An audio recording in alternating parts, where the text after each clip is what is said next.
तमाम नाज़रीन को प्यार भरा सलाम। उम्मीद है कि आप सभी खैर आफियत से होंगे। नाज़रीन, जिस तरीके से आप देख रहे हैं कि 2023 के आम इंतख़ाबात का सिलसिला जारी है और हर जगह मौसम 2023 का बहुत ही गर्मा गर्म नजर आ रहा है और एक दूसरी पार्टियां इल्ज़ाम तराशी और एक दूसरे की नुक्ताचीनी तलाश कर रही है।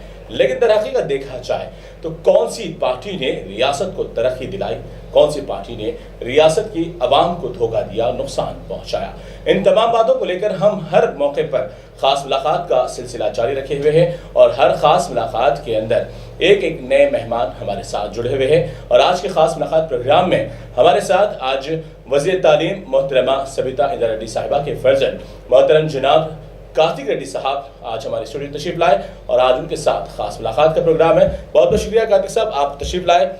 तो जिस तरीके से नाज़रीन हमारे यहाँ बहुत सारे मुद्दे हैं और उन मुद्दों को लेकर सबसे बड़ा वबाल जो रियासत तेलंगाना में चल रहा है, लोगों को भटकाना, लोगों को मजहबी मामलात में उलझाना और रियासत की तरक्की को लेकर झूठे वादे करना, बहुत सारे मामलात हैं। लेकिन क्या दर हकीकत 9.5 साल में तरक्की हुई? क्या मुसलमानों को फ़ायदा हुआ? क्या केसीआर साहब ने जो वादे किए थे वो मुकम्मल हुए या नहीं? कुछ मालूमात कार्तिक रेड्डी साहब से भी मालूम करेंगे क्योंकि उनका भी बहुत जो घराना है बहुत ही सीनियर सियासी मैदान से उनका जुड़ा हुआ है। तो कार्तिक रेड्डी साहब से पहला सवाल है कि आपका जो घराना है, आपके जो वालिद साहब इंदिरा रेड्डी साहब है, मोहतरमा सबिता इंदिरा रेड्डी साहिबा वालिदा आपकी जो है बहुत ही सीनियर है, तो क्या अब तक उन्होंने जो गुज़िश्ता की हुकूमत में काम किया और इस बार केसीआर साहब के साथ काम कर रहे हैं, मुसलमानों को लेकर केसीआर साहब का नज़रिया क्या है?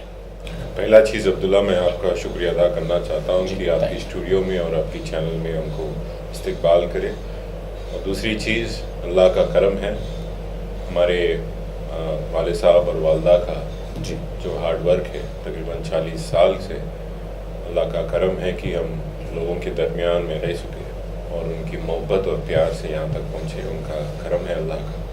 और तीसरी चीज़ हो गई, अगर मुसलमानों की या माइनॉरिटियों की बात तेलंगाना में जी, थोड़ी चीज़ अपन याद रखना चाहिए कि 27 साल से हिंदुस्तान में मुसलमानों से एक सियासती खिलवाड़ हुई जाती जी। तकरीबन आप 20 साल पहले जब सचार कमेटी रिपोर्ट बाहर आई थी जी, सचार कमेटी रिपोर्ट ये साफ साफ बताती है कि इस देश के, इस मुल्क के मुसलमानों की हाल गरीब से गरीब है जी। सबसे पिछड़ा हुआ हाल इस देश में किसी का है तो मुसलमानों का जी। इस देश में तकरीबन 27 साल से आज़ादी के समय से आज तक अब सबको पता है कि एक ही जमात मुसलमानों का वोट ज़्यादातर लेते हुए आ रही है, वो है कांग्रेस है। और आज मुसलमानों की हाल ख़राब है जी, उनकी तालीम में पीछे पड़े हुए हैं, उनकी फाइनेंशियल और सोशो इकोनॉमिक सिचुएशन पे पीछे पड़ा हुआ है जी। इसकी जिम्मेदार भी कांग्रेस पार्टी को उठाना चाहिए। आज मैं नाज से बता सकता हूँ कि रियासती तेलंगाना में जी सबसे ज़्यादा बजट मुसलमानों का इस देश में मिलता है तेलंगाना। जी, बिल्कुल बराबर। सबसे ज़्यादा तालीम माइनॉरिटी स्कूल्स में मिलता है इस तेलंगाना रियासत में। जी, सिर्फ मौला मज़हब को, उलेमा को कहीं तनकी मिलता है वो सिर्फ तेलंगाना में। बराबर, ये बात दुरुस्त है। और दूसरी चीज़ है कि माइनॉरिटी बच्चियों को शादी कराने वाला ऐसा कोई रियासत है तो सिर्फ तेलंगाना। बराबर।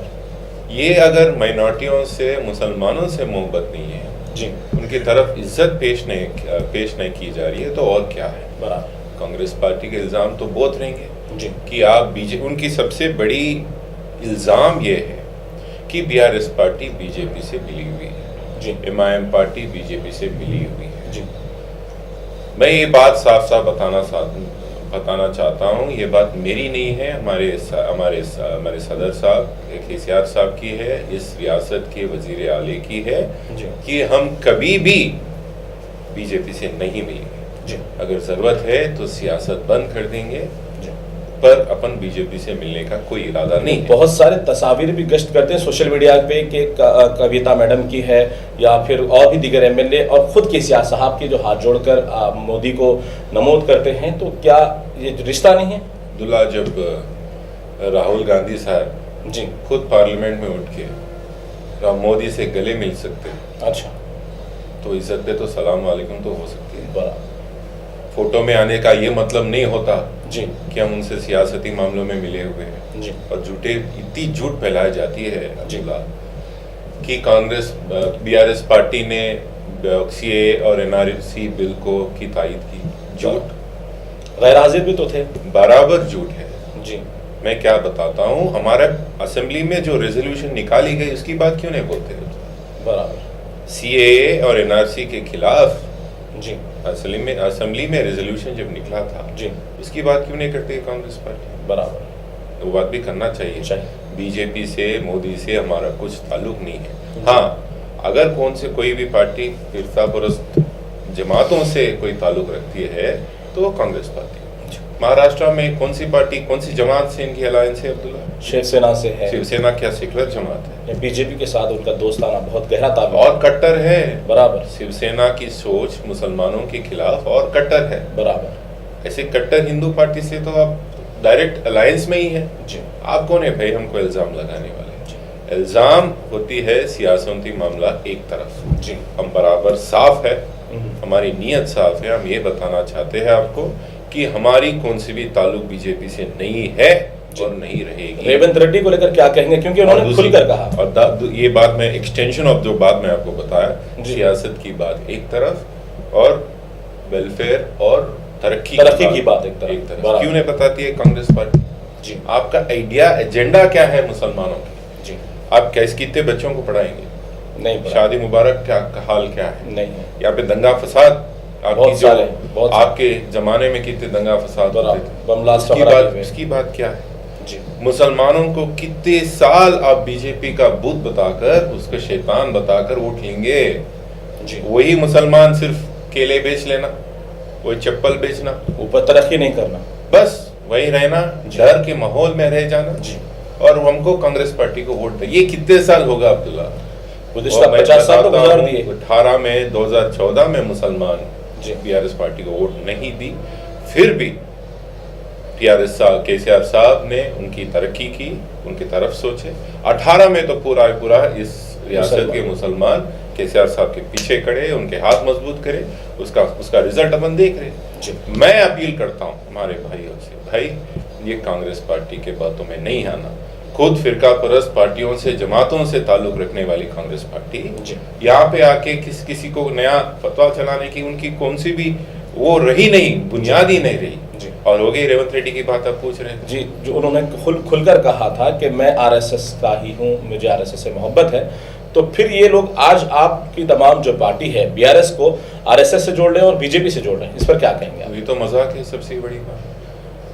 उनके रेवंत रेड्डी साहब उनके सदर है जी, कांग्रेस पार्टी के इस तेलंगाना रियासत के, खुद बताते हैं कि ना से मैं आरएसएस का, और पार्लियामेंट में उठ के बताया कि अरे हम तेलंगाना के, हमारे सरजमीन से ही आपके फाउंडर का बराबर वो हुआ, उनका यही पैदाइशी मकाम है रियासत तेलंगाना उनकी। तो बताने की जरूरत क्या थी? अगर मैं आपसे मोहब्बत ही नहीं करता हूँ तो आपका जिक्र भी क्यों करूँ?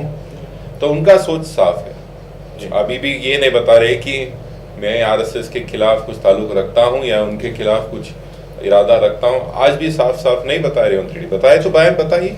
जी बराबर। लेकिन आप कार्तिक साहब ये कहना चाहते हैं कि जो 50 साल में कांग्रेस ने नहीं की वो 9.5 साल में बीआरएस ने करके दिखाया। देखिए भाई, मैं ये नहीं बता रहा हूँ कि पूरा ये एक जन्नत हो गया, नहीं हुआ, बहुत सारे काम है। मैं ये नहीं बता रहा हूँ कि जन्नत हुआ, पर मैं पक्का बता सकता हूँ कि कांग्रेस पार्टी के हुकूमत से तो केसीआर साहब की हुकूमत ज्यादा करी, बेहतर है। हाँ, ये तो मानेंगे, सब मानेंगे, क्योंकि आसरा पेंशन है, बहुत सारे स्कीमात है, शादी मुबारक, इमाम मौज़न, स्कॉलरशिप्स वगैरह है, तो बहुत अच्छी। लेकिन मुसलमानों को लेकर एक हर हुकूमत टारगेट करती है कि मुसलमान कमज़ोर कहती है, लेकिन बीआरएस की नज़र में मुसलमान क्या कहती है, क्या है उनका हक और उनकी कितनी उनकी ताकत है? आप देखिए, हमारी पार्टी में, हमारी जमात में जी, हमारे होम मिनिस्टर कौन है? मुसलमान है। हर मीटिंग में सीएम साहब तो इमामी शरीफ तो पहन के निकलते, इमाम ज़मीन बराबर मानते हैं जी। कभी भी हुआ कोई अगर सिंबॉलिक रिप्रेजेंटेशन के लिए मोहम्मद अली साहब तो बगल में बैठते, बाजू रहते। हर उनकी जलसे में उर्दू में तो 2 मिनट बोलते हैं, हमारे बराबर बोलते हैं। वो हमारी इज्जत है, वो हमारी मोहब्बत है। दिस इज रिप्रेजेंटेटिव पॉलिटिक्स जो एक मिसाइल के तौर से उन्हें पेश करना चाहते हैं कि मुसलमान are part of this government. उससे ज़्यादा तो क्या होगा अब्दुल्ला? कांग्रेस पार्टी कर सकती क्या? मैं चैलेंज करता हूँ, क्या आप होम मिनिस्टर बनाएंगे एक मुसलमान को? अभी तक तो खुद उनके हम सीएम का बनाएंगे। चेहरा नहीं है सामने। आप होम मिनिस्टर, ठीक है, आप बताएंगे हम सीएम बन जा रहे, अगर बने तो भी आप होम मिनिस्टर बनाएंगे। मैं आप बात बताता हूँ, ये लोग आज रिप्रेजेंटेटिव पॉलिटिक्स के बारे में बात करते हैं कांग्रेस के। 2009 से 14 जब राशिद साहब गुजर गए थे जी। कौन था एक मुसलमान कैबिनेट में, नाम बताइए। नहीं। आप कैसे, आपकी क्या इज्जत बची मुसलमान? सिर्फ कांग्रेस पार्टी वोट चाहिए मुसलमानों का, उनका तरक्की नहीं। जी। नहीं, ये बात साफ पता है, हमारे भाइयों को पता है ये बात जी। कि तेलंगाना रियासत के मुसलमानों के बात साफ पता है, सिर्फ ये लोग हमारा वोट चाहिए। पर गुमराह करने की कोशिश हो जा रही है, थोड़ी हमारे मीडिया में भी है और थोड़ी सियासती लोग भी है। क्यों नहीं बताते? मेरे साफ एक उनसे जवाब चाहिए कि राहुल गांधी जी जब आए थे 6 गारंटियों में क्यों नहीं होती मुसलमानों की गारंटी? बराबर बात है, एक भी बात नहीं मुसलमानों के लेकर, और आज तक भी कुछ भी खुलासा कहीं पर भी नहीं है।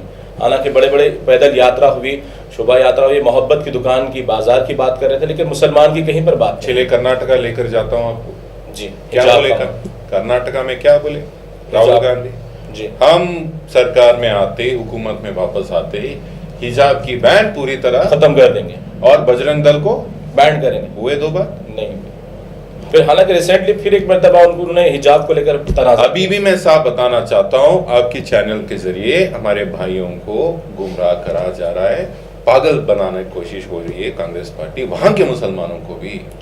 अभी तक एक साफ गवर्नमेंट जियो नहीं निकला उनकी सरकार में, उनकी हुकूमत में, बोलते हुए कि हम हिजाब बैन कंप्लीटली खत्म नहीं करेंगे। अभी तक नहीं निकला। और क्यों नहीं हुई बैन बजरंग दल? क्योंकि उनका तो ऑलरेडी अलायंस महाराष्ट्र की सरकार से है, बीजेपी सरकार से है, आरएसएस से। इनका कुछ भी मोहब्बत नहीं है मुसलमानों के खिलाफ, उनकी कुछ भी इज्जत नहीं बची, सिर्फ वोट चाहिए।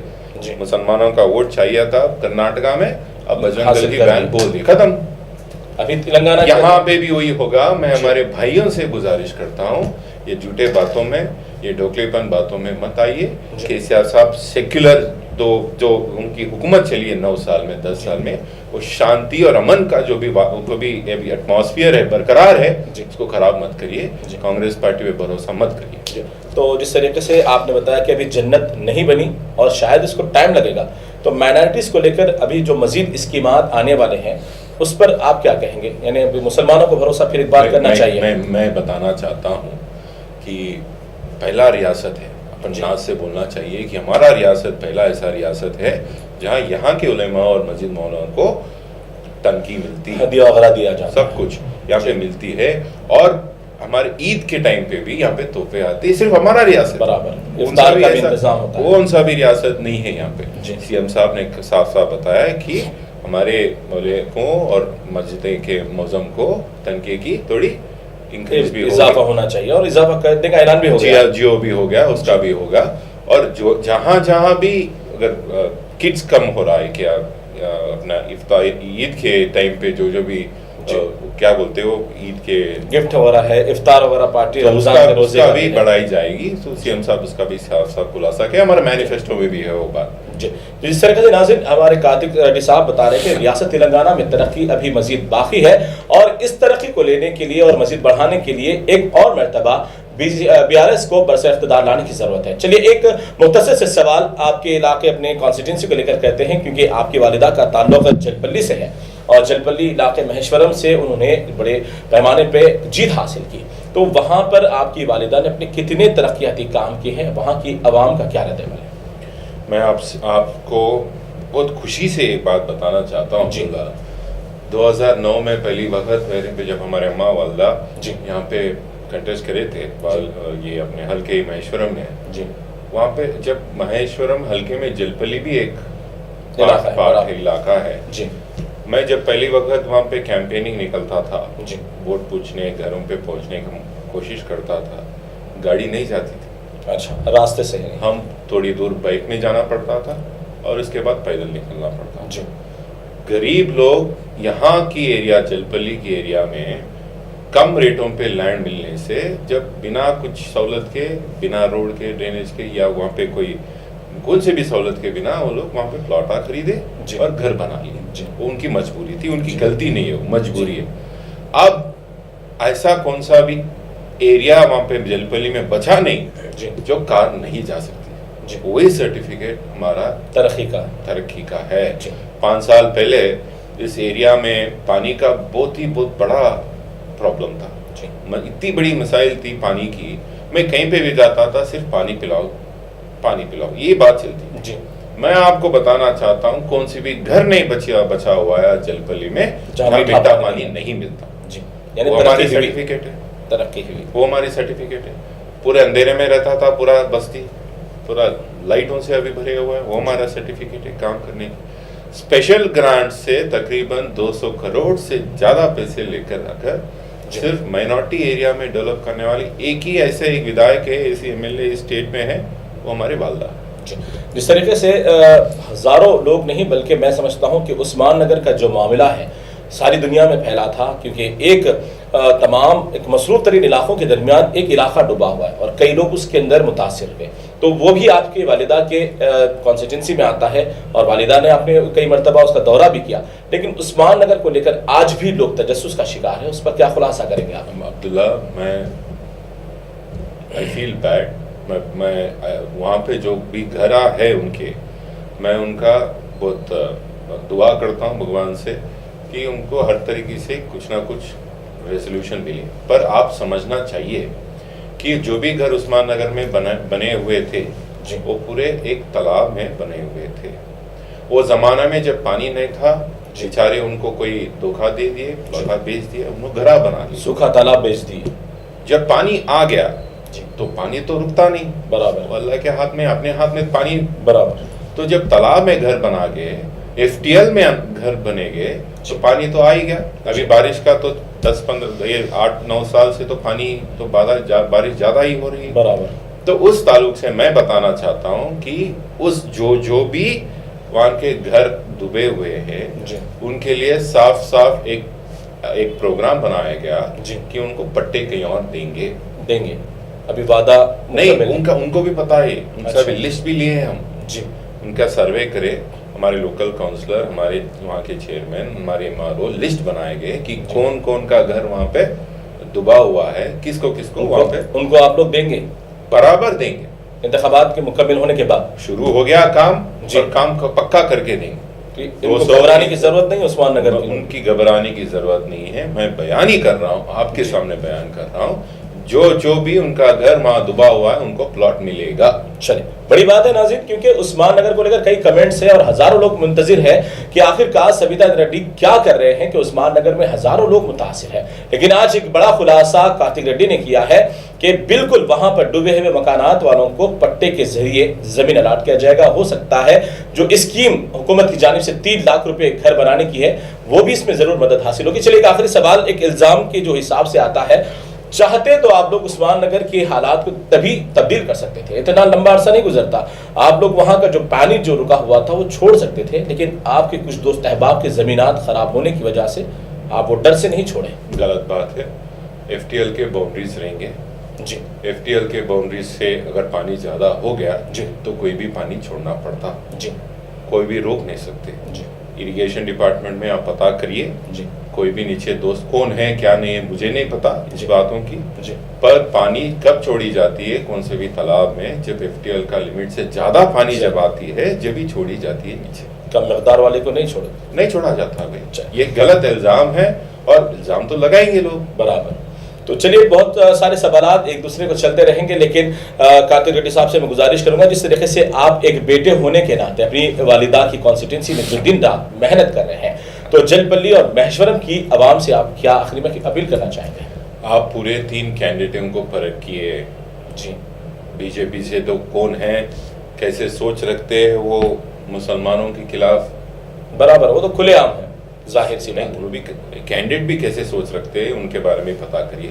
और कांग्रेस कैंडिडेट है कौन, कब आएंगे आपके दरमियान में, कब मालूम करेंगे आपकी मुश्किलात, कब हल करेंगे? 5 साल यूं ही निकल जाएंगे उनके, 5 साल, ये 10 दिन के बाद भी नहीं दिखेंगे, उसके बाद नहीं दिखेंगे। मेरा गुजारिश है आपके तमाम नाजरीन जो भी है, मैं आपकी गुजारिश करता हूँ आपके ज़रिए कि लीडर है सविता इंदिरा रेड्डी जो आपके मसाइल जानती है, जो आपके मसाइल हल करे हुए, ऐसे लोगों को दुआ करिए, ऐसे लोगों की तायीद करिए फिर आपकी तरक्की होगी, अपने हल्के की होगी और रियासत की भी होगी इंशाअल्लाह। तो बहुत बहुत शुक्रिया कातिक साहब, आपने खास मुलाकात में वक्त दिया है। तो नाज़रीन, जिस तरीके से कातिक साहब ने यह वाज़ेह तौर पे बता दिया है कि गुज़िश्ता 50 साल में जो कारनामे नहीं हुए वो 9 साल के अंदर हुए, और आने वाले वक्त में अगर भरोसा फिर एक बार अवाम BRS पर करती है तो मजीद जितनी भी कामयाबी की जो सड़कें, जो जितनी राह हमवार होनी है वो तो होती रहेगी। लेकिन बिलखुसूस महेश्वरम के ताल्लुक से आपने ये बताया कि उस्मान नगर की आवाम को दोबारा, जिनके मकानात डूबे हुए हैं, उनको घर या ज़मीन उनको फिर मुख्तस किया जाएगा, उनकी घबराने की ज़रूरत नहीं है। और भी अहम बात ये बताइए और ज़रूरी बात समझता ही मैं भी हूँ कि जो लोग जहाँ पर रहते हैं, जहाँ बसते हैं, जिस तरीके से सविता मैडम की बात है, तो वो तमाम लोगों को जानती है, वहाँ के हालात को जानती है। अगर फिर नया आदमी आएगा तो आपके नए मसाइल से वाकिफ होने तक फिर आने वाले फिर अगले 2027-28 के इंतखाबात भी सामने आ जाएंगे, लेकिन फिर आपकी सड़कें वहीं पर पड़ी रहेगी, वही अंधेरा रहेगा, फिर वही नुकसान में आप रहेंगे। तो कार्तिक रेड्डी साहब ने गुजारिश की है कि आप अपने कैडेट को समझें, अगर आप तरक्की की राह चाहते हैं तो सही अपने इंतखाबात का वोट का इस्तेमाल करें। चलिए, बहुत बहुत शुक्रिया नाज़रीन, हमारे साथ खास मुलाकात में जुड़े रहने का। फिर होगी अगले नए मेहमान के साथ मुलाकात, और फिर BRS की या फिर कांग्रेस की खामियां और नाकामियों को लेकर उठाएंगे सवाल। बहुत बहुत शुक्रिया, फिर होगी अगली मुलाकात एक नए मेहमान के साथ।